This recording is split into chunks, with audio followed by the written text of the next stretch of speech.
The year 2025 brought a Canadian federal election unlike any other. Canadians headed to the polls on April 25th to choose their next government.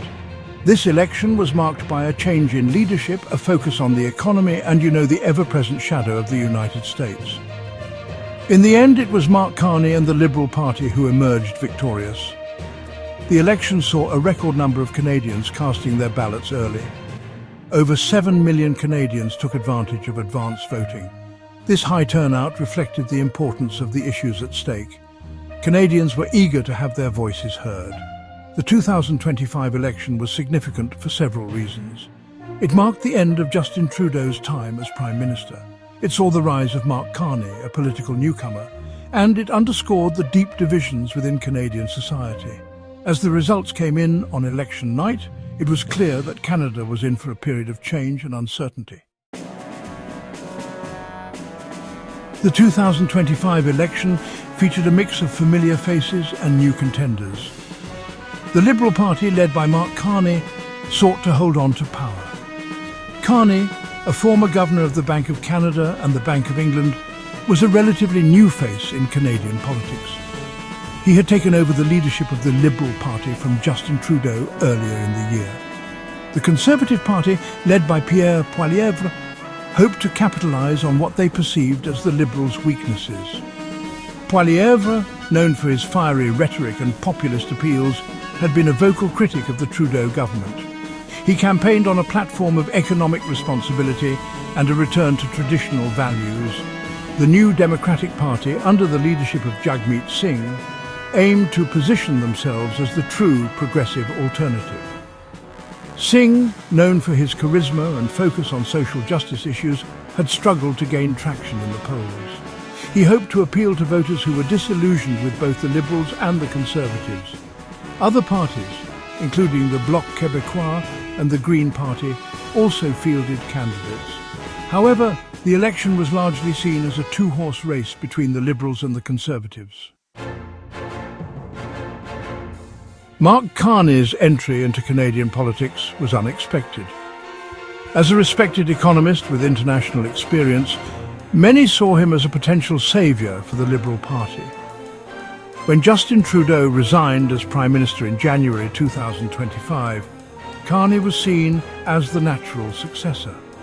Carney campaigned on a platform of economic stability, environmental responsibility, and strong leadership on the world stage. He promised to restore Canada's reputation after years of what he saw as Trudeau's missteps. Carney's calm demeanour and reputation for competence appealed to voters who were tired of the political drama that had come to characterise Canadian politics. Carney's campaign focused on key issues such as the economy, climate change, and Canada's relationship with the United States. He promised to invest in renewable energy, create jobs, and stand up to US protectionism.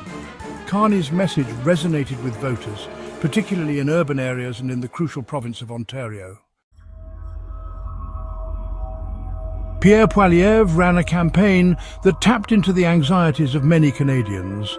He spoke out against what he saw as government overreach, rising costs of living, and a decline in traditional values. Poilievre's message resonated with voters who felt left behind by the pace of social and economic change.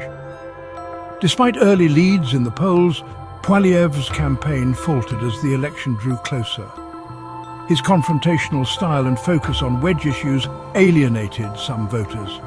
His close ties to the Canadian trucker protests of 2022 also proved to be a liability. In a stunning turn of events, Poilievre not only lost the election, but also his own seat in the House of Commons. This unexpected defeat raised questions about his future as leader of the Conservative Party. Poilievre's loss highlighted the challenges facing the Conservative Party as they tried to appeal to a changing Canadian electorate. The economy was, without a doubt, a dominant issue in the 2025 federal election. Canadians were really grappling with rising inflation, soaring housing costs, and, stagnant wages. These economic anxieties were only made worse by global uncertainty and the ongoing trade tensions between the United States and China. Mark Carney's background as an economist made him quite well positioned to address these concerns. He promised to bring a steady hand to the economy and to prioritise policies that would benefit ordinary Canadians. Carney also pledged to invest in infrastructure, create jobs and make life more affordable. Meanwhile, Pierre Poilievre, on the other hand, blamed the Liberal government's spending for the country's economic woes. He promised to cut taxes, reduce government regulation and balance the budget. Poilievre's economic plan certainly appealed to some voters, but others questioned its feasibility and its potential impact on social programs. The 2025 Canadian federal election took place against the backdrop of a turbulent political landscape in the United States. The return of Donald Trump to the White House in 2024 had, a significant impact on Canadian politics. Trump's protectionist trade policies and, honestly, his unpredictable behaviour created a sense of uncertainty and anxiety in Canada. Mark Carney presented himself as a steady and experienced leader who could navigate the challenges posed by the Trump administration.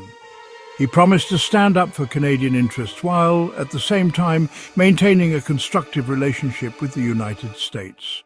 Carney's experience on the world stage, particularly his time as Governor of the Bank of England, was seen as quite an asset in dealing with Trump.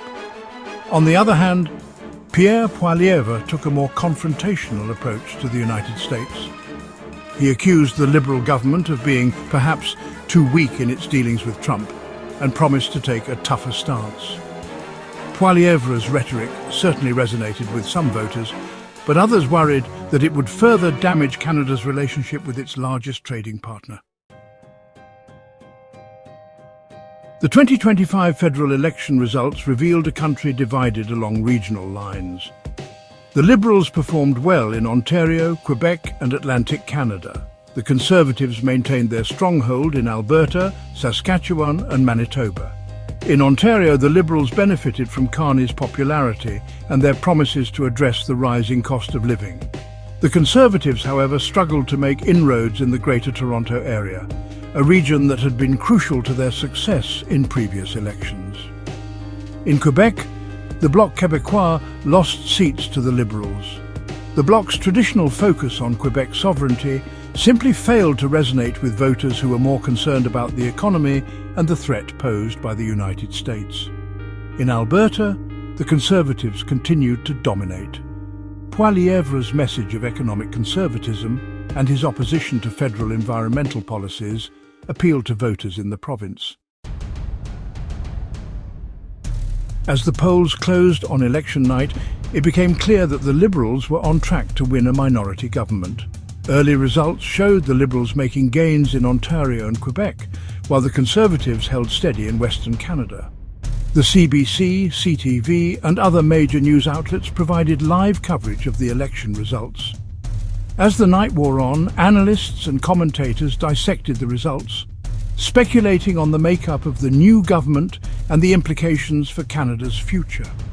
When all the votes were counted, the Liberals had won 168 seats, falling short of the 172 needed for a majority government. The Conservatives won 124 seats, a significant loss from the previous election. The Bloc Québécois won 22 seats, the NDP won 15 seats, and the Green Party won 1 seat. The 2025 Canadian federal election resulted in a Liberal minority government, leaving Mark Carney as the Prime Minister-designate. Carney will need to find support from other parties to pass legislation, likely relying on the NDP or the Bloc Québécois. The Conservative Party faces an uncertain future after their election defeat and the loss of their leader's seat. Poilievre's leadership will be challenged, and the party will need to decide whether to embrace a more moderate approach or to double down on the populism that characterized the Poilievre era. The 2025 election highlighted the challenges facing Canadian democracy in an era of political polarization, economic uncertainty, and a changing global order.